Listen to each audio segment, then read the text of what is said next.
Hello, hello, hello, everyone. Hello. We're back today, and we have noticed that you guys really enjoy when we talk about the kind of feminine versus masculine energy topics and how to lean a little bit more into your soft girl era, your feminine energy, and just be a bit more of an observer of your masculine. So I thought that this week we could chat about actual steps you could take on how to enter your soft girl era. And as always, we'll make it as practical as we can. But I think there's so many kind of more mental, like behind the scenes work that you do that allows you to be in your like feminine a little bit more, in your soft girl era a little bit more. And one of those things, I think, and you know what, this helps just even outside of wanting to be softer. This helps just generally trying to manage if you have a very like busy mind and you're very easily stressed and you overthink a lot. Being an observer of your own thoughts, I think, is something I think people even talk about it in meditation. Like, that's actually how you step into meditation. It's like actually taking a step back and watching. Like, I did this yesterday because I was superbly stressed yesterday and my mind was running at like 1,000 miles an hour, and I just took a step back and I thought I could see all the thoughts that were running through my head, if that makes sense. I'm not sure how your mind works, like if you can like see your thoughts, or yeah, if you like picture. I guess it depends like what kind of person you are, if you're like visual or more text based, or you just see black and white in your brain. I think that's also something that's really interesting. But yeah, I took a step back and just observed my thoughts actually running through my brain, and just decided, I was like, okay, we're just going to slow it down and we're just going to pick one. Um, but I don't know if you kind of do a similar, like, do you do a similar exercise? How do you deal with like a racing mind, or trying to take a step back and kind of observing your thoughts a bit more? So for me, if my mind is racing, it's usually like me just being really overwhelmed with all the things I have to get done, and I can't cope with like just having it all stuck in my head. So that's generally something, except for if I'm anxious about something, that's a different story. But generally, if my mind is racing and I'm really stuck in my head, it's usually because I'm overwhelmed by all the tasks that I have to get done, or like what just needs to be done in during the day, and how my day is going to pan out.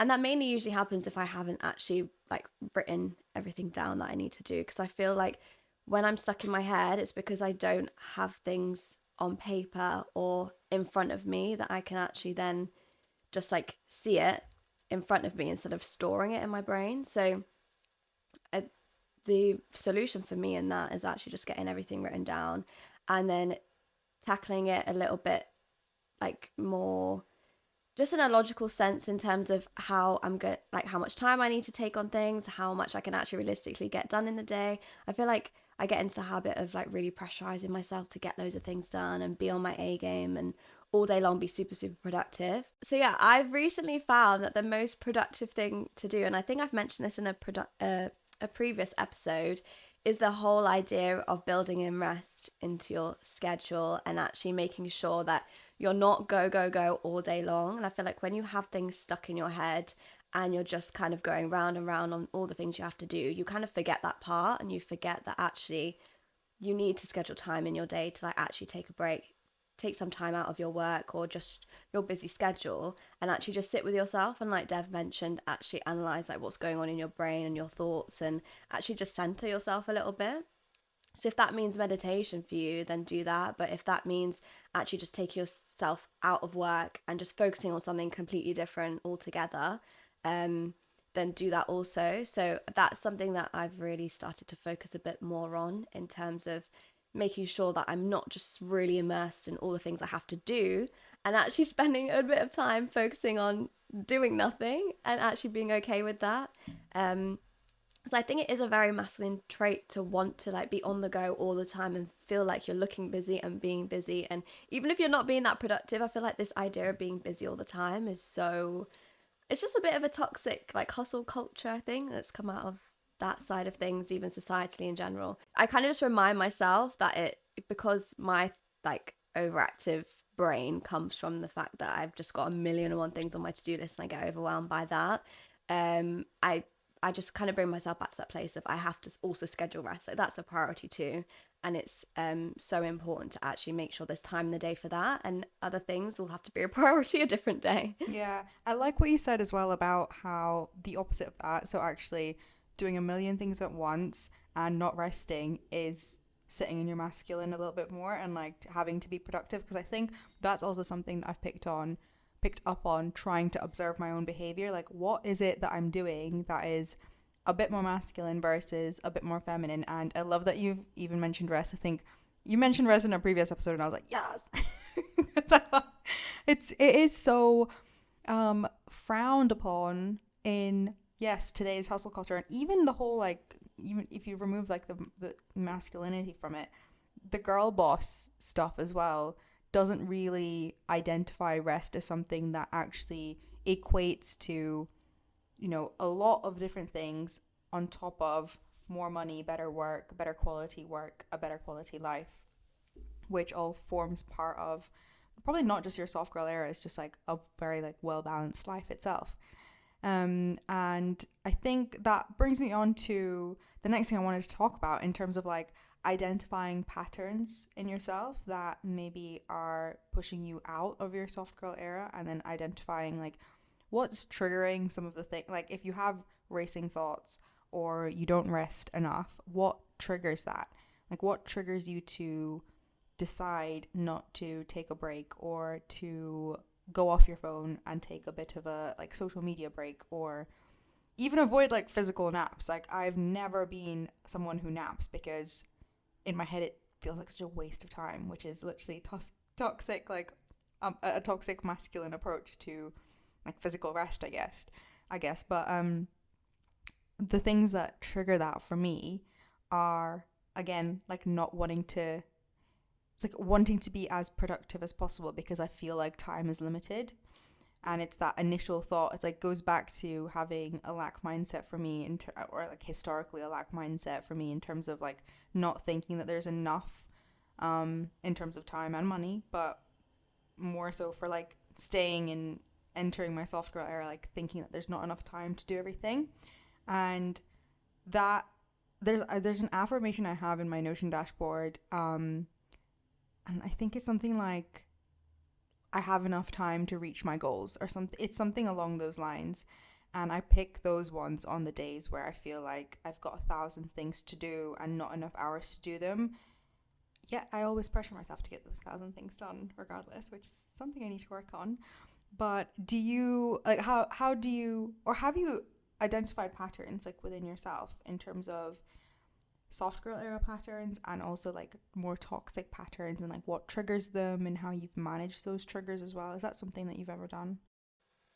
Yeah, I think for me, I'm very much more like further along on this journey than I was maybe even a couple of months ago. Yeah, just because I think I've really just sat with myself a lot and realized a lot of like toxic habits and stuff, even outside of the masculine energy, which is a very strong thing I was operating out of for a really, really long time. And maybe it was, I think the trigger for me was actually being made redundant and coming out of the corporate space, because I feel like it's very, very hard to kind of notice how it's negatively impacting you when you're in your masculine 24/7, because you work such long hours and you have to kind of operate in that energy a little bit more when you are, you know, working and in that kind of environment. And I feel like once I came out of that, I then realized I didn't have to be that girl that's like constantly on top form and like doing all this stuff. And also, even at the times of the month where I was really struggling to kind of meet those same expectations and work in the same way, I had no choice to, but now I had the choice. I had the choice to rest, actually take a step back. And there is a lot of privilege and like, yeah, privilege that comes with that because of the fact that I now work to my own schedule. But I think also I was forced in that position, so it's a double-edged sword. But I think, yeah, since being able to kind of work to my own schedule and actually like have the privilege to put time in my day where I can just sit and relax and rest and not actually think about work, whenever I want to, not necessarily when I get my lunch break at work, or, I get a minute out between back to back calls. Like, I think it's a lot easier to do that when you are running to your own schedule. So I just want to preface that. But I think that is what triggered it, because then I started noticing other patterns and things that I was constantly doing before. Like, even the plain simple fact of feeling like I had to be busy all the time. I don't feel like that anymore. Like, I'm perfectly happy with being able to admit, like, I didn't do anything yesterday or the day before, whatever it was. Like, if I prioritize even a day of rest, that is totally okay to me now. And I think I've made sure of that, just because I think of my suffering of PMDD, and I've just taken it a lot more serious to actually look after myself. And I think self-care is such a huge part of shifting into your feminine. Not that men shouldn't take care of themselves too, because of course they should, but I think the detriments on this hustle culture is so much worse for a woman. And I think when you are so like wrapped up in that and having to always look busy and work really hard and grind all the time, it has a really bad effect on you, like on your body in itself. So I think when I got the time to actually slow down and actually look into my PMDD more, where that was stemming from, what I could do to avoid getting such bad symptoms every single month, I realized that actually there is a period of time in the month that I do just have to really take a step back from work and do the bare minimum, and sometimes some days not do anything at all. But I was not used to that, and I never had that privilege to do that before, because obviously when you work a 9 to 5, you don't really get the chance to, like, well, I never took a sick day for my PMDD or being on my period. Like, I always would work through it. I would never take days off for stuff like that, because I just didn't think it was worth it, and nobody else suffered like I did around me. So I just thought silly for doing it. So I just made myself suffer. But coming out of it, now I've realised that that was a really bad thing to do. That's probably what's made it worse year after year, is not actually taking care of my body and taking myself out when I needed to. So all those things I've noticed since, like, having the freedom to actually work to my own body, my own schedule. And I think that is what's like pushed me further towards the soft girl life. And generally, like, my mind is so much more peaceful now. My body feels so much better for it, like getting that actual rest when it needs it. So even if you are still in a corporate job and you are still kind of tied to working a schedule to someone else's, like working to someone else's schedule, and you don't really have the privilege to actually hone in as much as I've been able to at this moment in time, I would still say find little ways to, like, I know, Deb, you're still in corporate and you do still find the ways to, prioritize yourself, whether it's going out for walks, whether it's like eating good meals, whether it's, you do a lot of good stuff to help your mind and body. So it's definitely possible while you're in corporate. I don't want to say it's not. All I'm saying is I never paid attention to it, and I never actually realized how bad it was for me until I came out of it and realized, like, how much I was affecting myself negatively by keeping up those patterns. Yeah, it's interesting that you've identified that your pattern was literally from our first point, which was like not being an observer and actually like being too in your thoughts too much. And the fact that breaking the pattern for you was actually being an observer. So maybe we could like swap those points around, because that's super interesting. And you're right about like being able to balance self-care with an intense job.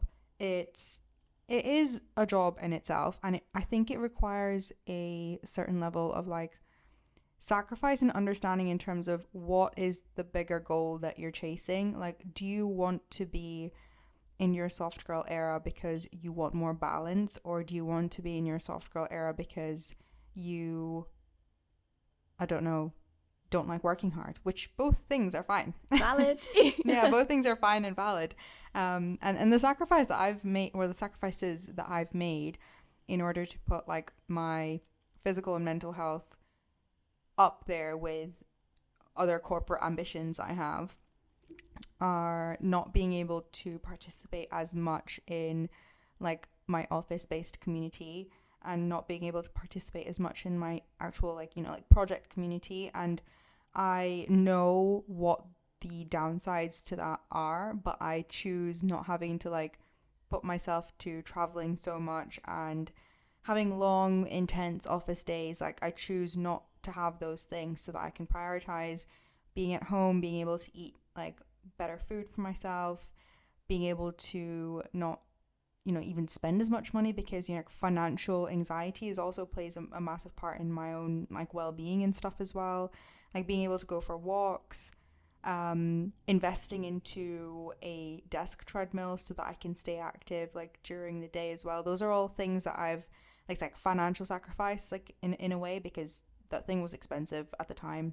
I thought it was quite expensive, but now my cost per use has made it super good. But yeah, those are like the little ways that I've prioritized it. And while it's not easy, it's like you have to pick and choose like what you're actually getting. And it's funny that you've never taken a sick day for your periods, and like I know you really struggle with them as you would do with PMDD, and I have very like unpredictable cycles in terms of pain levels. Sometimes they're painful, sometimes they're not. And in the last year, I've taken like the odd half day off when they're so bad, because I know that. So you have to compare the alternative. Like, if you push through it, you're probably going to be either cranky, not that great to like speak to or work with during that time just because you're in pain.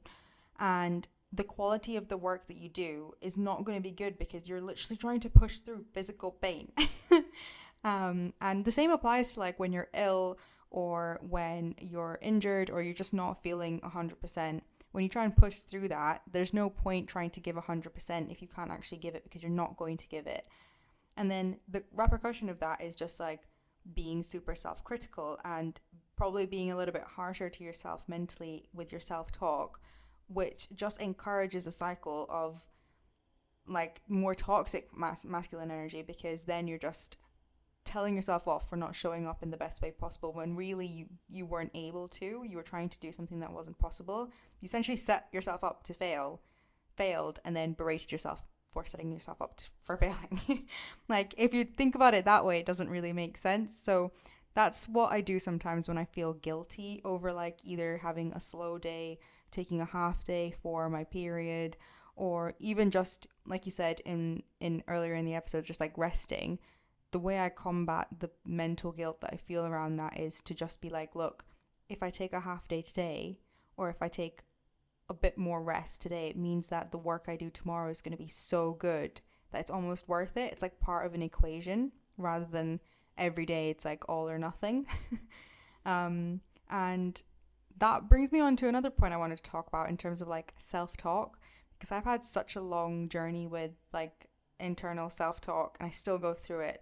And self-talk requires you to actually step out of yourself and observe the way you talk to yourself a little bit more.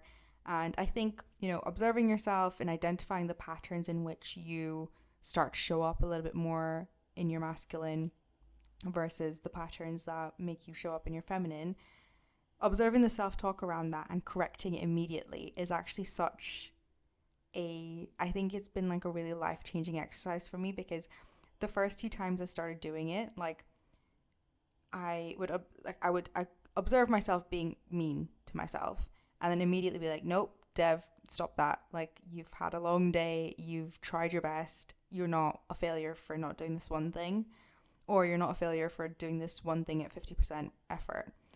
And you feel like an idiot for doing it. Like I used to feel like an idiot for like babying myself in my head and like almost talking to myself like I would have done a friend, which is what people always say to do when it comes to self-talk. So I used to really struggle with it being like quite cringy and stuff, but it's been so good now, because now it's like a reflex. Like, as soon as I'm critical or like highly self-critical, I like immediately correct myself and I'm like, nope, that's not happening today. Like, we are better than that. We're trying our best, and it feels a lot more encouraging. And it's only probably taken like a year or a year and a half to actually get to this point. But have you struggled with like self-talk? Have you done anything to combat that as well? I think I definitely have struggled with it. I think when I started my whole like manifestation journey a good few years ago was when I really tried hard to cut it out, because I realized how much your thoughts and your feelings towards anything affects like the trajectory of your life, and especially if you have like negative feelings towards yourself, like that's just going to end you in a really bad place. But I still find myself, and this is something I've always generally struggled with, is the only time I really talk negatively to myself is when it's in relation to like social settings or when I'm around other people. I don't know, I always get in my head about like how I interact with other people, like if how I'm coming across, and maybe it is an element of just that whole people pleasing and wanting people to like me, and then I feel like if I said something silly it will just stay with me forever, and I'll just find it very easy to pick apart myself in relation to me interacting with other people. So if I was at a social event and I met new people, then I'd be like, I don't overanalyzing what I said to them and what their perception of me was, and I just get in my head a lot about like them not liking me or me not being confident enough with like other people around, or me not approaching people in the right way, or just like little things that probably other people wouldn't even pick up on or wasn't a big deal to begin with, but I would still be in my head and like talk to myself in a negative way, in the sense that maybe I just wasn't even good enough to be there, or there's like just all those kind of things, which is something that I have tried really hard to kind of overcome, and I've definitely come a long way in that. Like if I look at back at myself when I was younger compared to the confidence I have now and the things that I've done, and the really scary ways I put myself out there, and the experiences that I've had off the back of that, I've definitely come a long way, and I'm proud of myself for that. But I still, yeah, it's still a challenge to kind of knock that side of you out that wants to like bring you down, in terms of wants to pick apart things that you do. And I think maybe an element of that is also comes out as perfectionism as well, like always wanting to be the best version of yourself, wanted other people to see you as the best version of you. um and when you don't feel like, well, when I don't feel like that is kind of being portrayed, or I don't know, in those situations, it just makes me feel a bit rubbish. So I think it's an element of that. But at the same time, as I'm getting older, I do start to care a lot less about what people think. And I think sometimes that only really affects me if I haven't been in a social event in a while, and then those feelings crop up again because it's again a new thing, and I'm just worried in general, and the anxiety's coming back out because I don't know what to expect, and then all those things kind of like have a domino effect, and then it ends up just feeling a lot more negative before I go. When I go, I'm always fine. But then it's just like the stuff you say to yourself beforehand and the worries that you have and stuff. So that's the only thing I can think of is when I've actually experienced that. But generally, because I believe so much in manifestation and you actually creating the stuff that you have in your life, I've always in my adulthood made it a big point to think very carefully about the way I speak to others, but also to myself, because yeah, I ain't manifesting any bullshit in my own life if I can avoid it. And it is hard because sometimes like your emotions get the better of you, or you just feel a type of way about a situation. You can't help it sometimes. But if I can make the effort, I definitely will do. Yeah, and you know what as well, like if your emotions or your body get the better of you, it's nothing to feel too bad about, because I was reading a book, or I was listening to a lot of stuff by Dr. Joe Dispenza, and he talks about habits and mindset in a very like scientific way, and he talks about the fact that like if you're emotionally reacting to something, or like you think in a way from a trigger, like for example for you, like being more self-critical when you're in social situations, there's an element of that is your body is just used to doing that, so you automatically do it. It's not necessarily that like you are just really bad at self-talk in social situations. It's just more that your body doesn't know the alternative way to like react, or there's no alternative habit, and so you can actually like form those and like break those down. You have the power within you to do that. It's just that you just don't know any better right now. And something else that I wanted to flag that you mentioned as well is when you are caught in these patterns of like how, for example, how you speak to yourself, or like speaking to yourself badly, maybe falling into people pleasing behaviors. I have gotten into probably a good habit recently of trying to not see my masculine energetic self as someone who's like trying to bring me down, or someone who's trying to like keep me stuck in my old ways. it's just someone that doesn't know any better because they're just used to acting in a certain way. And actually, you can just show them. Again, I'm kind of like differentiating this person in my head as like two different people. They're both me. But like actually just showing them. You said there like showing them evidence of ways that you've overcome certain things in the past, and how you've overcome, like for me, like I know now that I've overcome certain situations of highly critical self-talk by not berating myself, so I know I can do it. So it's just a case of just showing that version of yourself that the world isn't just you being this like toxic person with yourself, and that there is an alternative. So I really like that idea. One tip I actually did have was to do with being creative, because I think as a woman and be trying to tap into your feminine energy more, I think we're all very used to the usual, grinding, going to work and kind of operating from that sense all the time. But I think being creative is a very feminine kind of trait that gets ignored sometimes. If you're not someone that, I don't know, does a creative job, you almost assume that you're not a creative person. And I think that's so wrong. Like, we all have creative streaks in us and have the ability to be creative in whatever form. Like, it could be music wise, it could be art, it could be like photography, like content creation. I've got I've got a good example for you actually. One of my colleagues, she is, so I work in management consulting. It's not very creative at all. And one of my colleagues, she expresses herself so wildly amazingly through PowerPoint. Really? Yeah. Like she can make the craziest like animations, like flows. I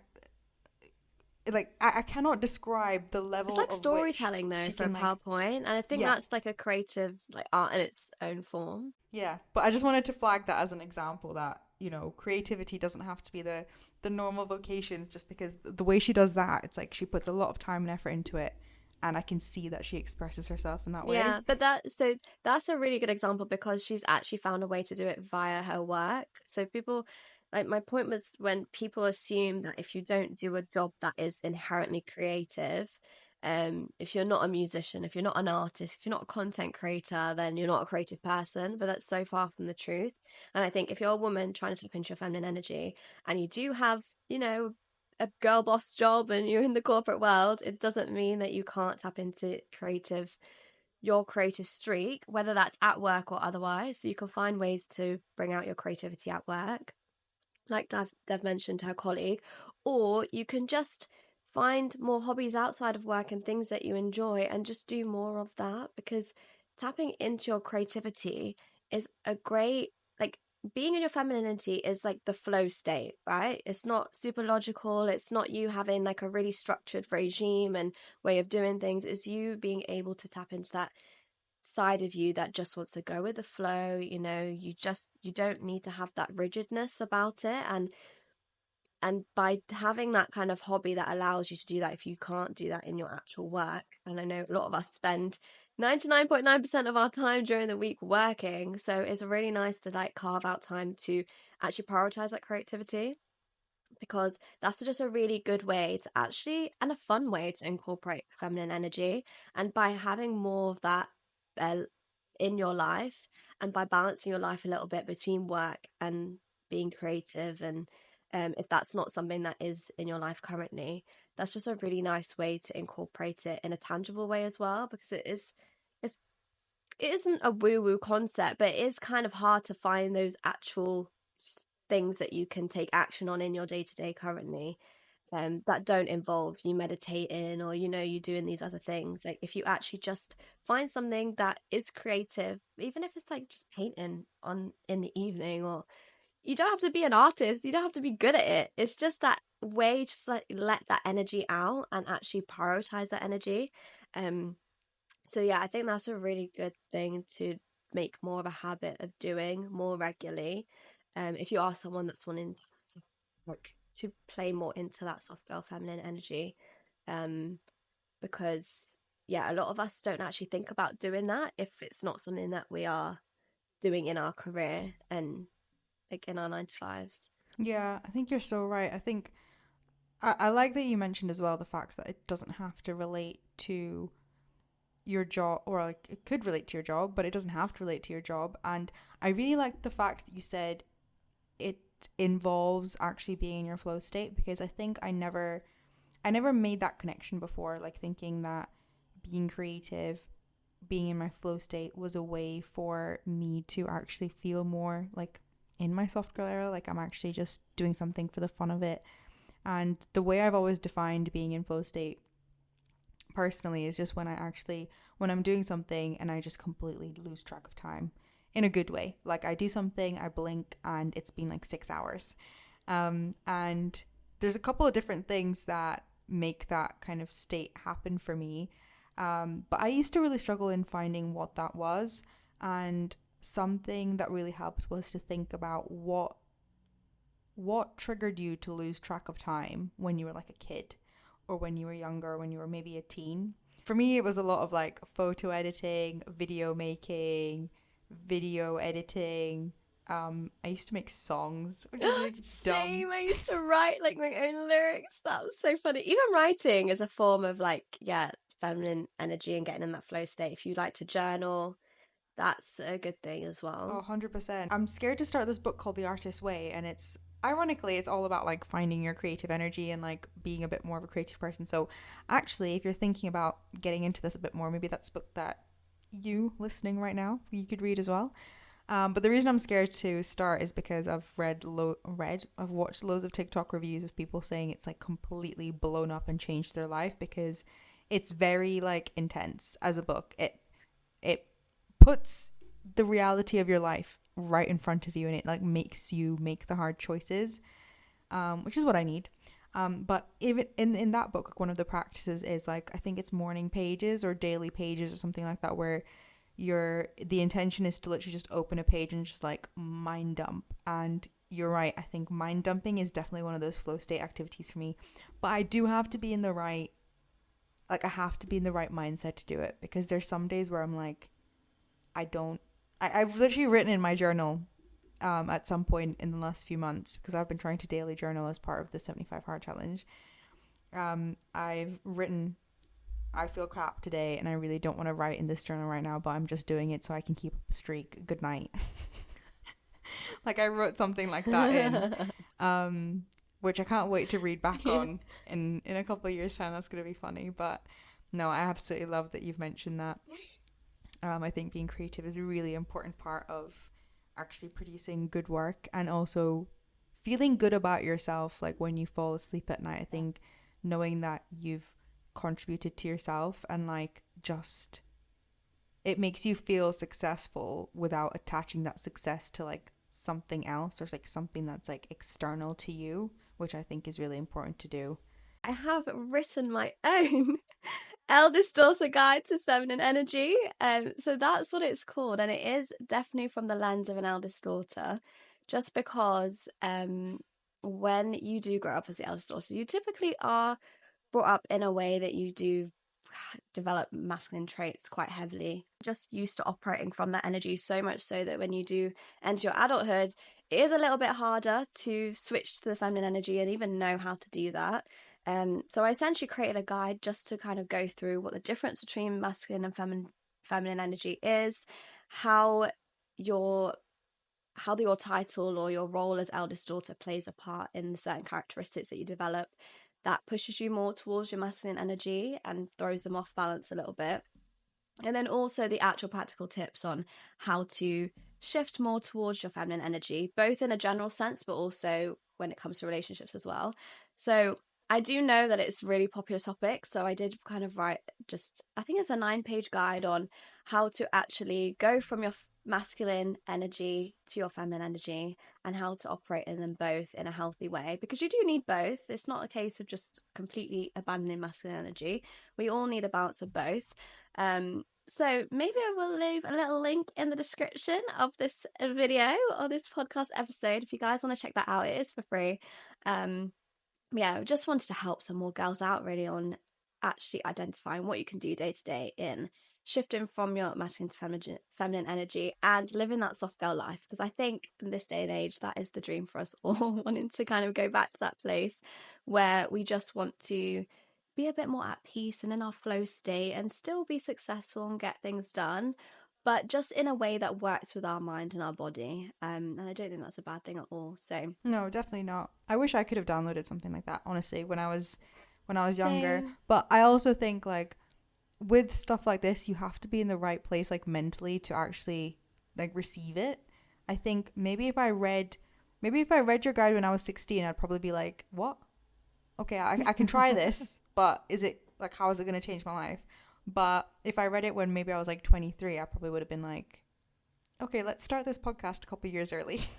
Yeah, I think it's definitely more a case that you have to be kind of aware on in yourself and know that you want to enter feminine energy, that soft girl life. So if for the girls that do want to do that and are aware that they're very much in their masculine but don't know how, it's kind of this is the guide for you essentially.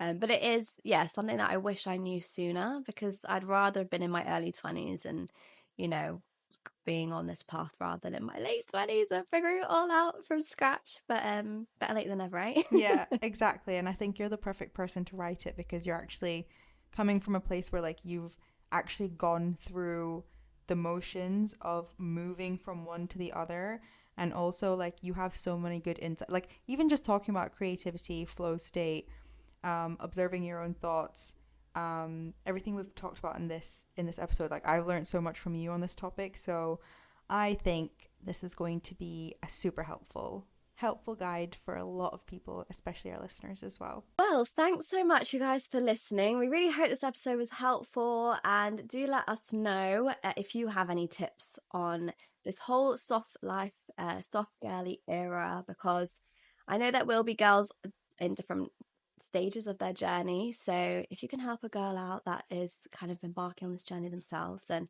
I'm sure they'd appreciate that too in the comments. Leave us a little rating if you're listening on Spotify or Apple Podcasts. We really, really appreciate finding out your thoughts on the podcast episodes, and also drop us a comment on YouTube with any of your own tips or feedback on the episode. And yeah, with all that being said, we will catch you guys in the next one. Bye. Bye.